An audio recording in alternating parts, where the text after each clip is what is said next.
अस्सलाम वालेकुम। आज मैं आपको रोगनी नान बनाना सिखाऊंगी। नान बनाने के लिए हमें जिन अज़ा की ज़रूरत है वो ये हैं।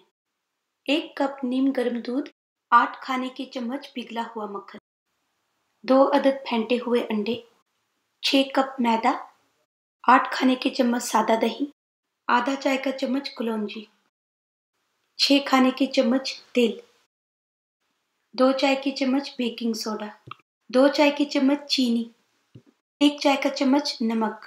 एक बड़े साइज के डोंगे में मैदा और बेकिंग सोडा छान लें। अब इसमें दूध और तिल के सिवाय बाकी की तमाम अज्जा डाल दें। अब इन्हें अच्छे से मिला लें। थोड़ा थोड़ा दूध डालकर गूंद लें। अब डो तैयार है, इसे ढांप कर 1 से 2 घंटे के लिए रख दें। अब इस तरह से आटे के पेड़े बना लें। फिर इसे ऐसे दबाकर दोनों साइडों पे सूखा हुआ आटा लगा लें। अब इसे इस तरह से बेल लें। इस तरह पानी लगाएं। फिर नान के ऊपर तिल छिड़क दें। अब नान को पहले से गर्म की हुई बेकिंग ट्रे पे रखें।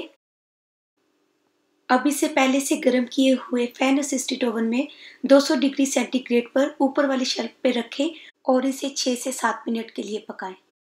अब इस पे मक्खन लगाएं। रोगनी नान तैयार है।